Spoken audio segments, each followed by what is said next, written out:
All right, Alabama wins 34 to 0 against Austin Peay. Guys, I am just physically and just mentally exhausted when it comes to this Alabama football team for this year.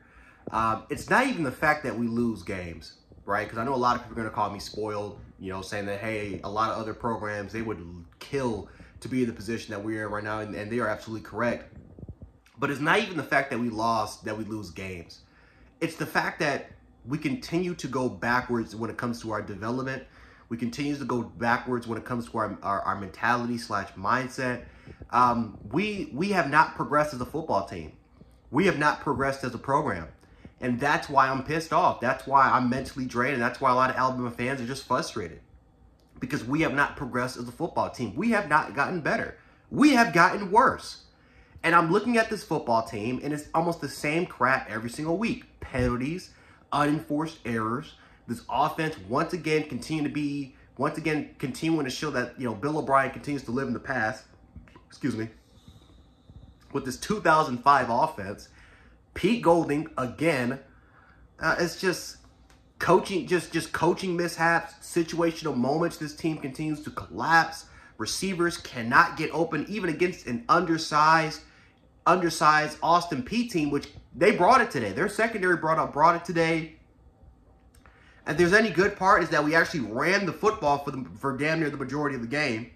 And Jason McKellen had a really good game today. But even that, should we be praising this rushing attack for finally getting it going and to finally establish a rushing identity? I praised them last week for doing that, but against this week against Austin Peay, should I be doing that against this week? Alabama against Austin Peay? Come on, man. This team, again, the scoreboard says it's 34 to nothing, but we didn't dominate this game. We didn't dominate this game. Austin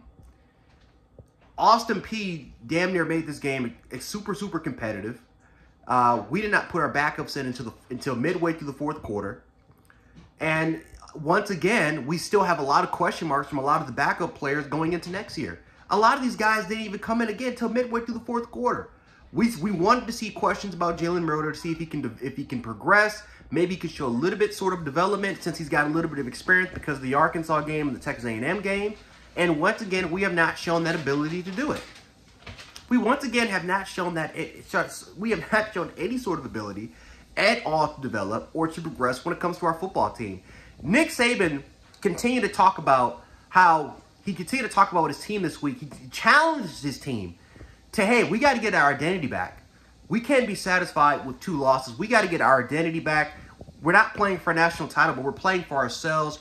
We're playing for ourselves. And Nick Saban tried to challenge his team, tried to get this team motivated, especially coming off in an emotional win like Ole Miss, which again in usual years, that's like that's one of those games where I can simply go on a rant because we didn't play up to our potential. But still, it was an emotional win, and it was a very important win for the program. But what happened going into this week, I'm excited. I'm hoping that this team takes a huge step forward. And what happens, this team absolutely shits the bed. I mean, they absolutely they go backwards. So again, it's not about us losing. I can take losing, right? I grew up as a Buffalo Bills fan, losing for 18 years. I'm used to losing. But it's about the way it's the way you compete, it's the way you play sometimes, and you can tell that this team is once again, especially with the most quote unquote the most experienced Alabama football team that we've had in a long time, with a defense that for the most part that had a crap ton of starters that were on that national title team that started in that game.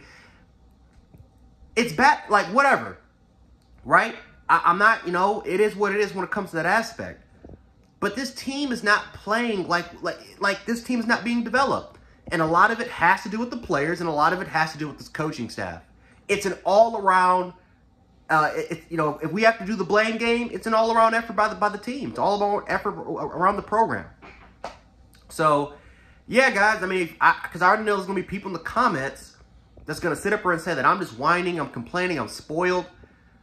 But again, it's not the way that, again, it's not about the losses, not even the way that sometimes we compete. We're not living up to our full potential. We're not getting better. We're not learning from our mistakes. And that's what's pissing me off about this aspect. And now, again, We have questions about Jalen Monroe. We didn't even see Ty Simpson even get in the game today. We didn't even really see a lot of our backups really get into the game today again until midway through the fourth.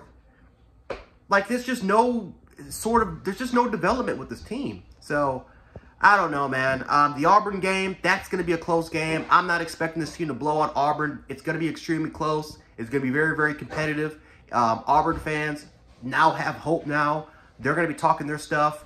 And rightfully so. They have a chance to upset Alabama. And I'm talking about a huge chance to upset us. More of a 50-50 proposition. Right? Thank God we're not playing in Jordan Hare. Otherwise, I might just give Auburn the win. But we'll see what happens next week against Auburn. But yeah, once again, the team continues to go backwards. And they continue to regress right in front of our eyes. And we're just going to have to see what happens next week. But anyway, guys, Jan Sports. I'll catch you guys next week. Peace.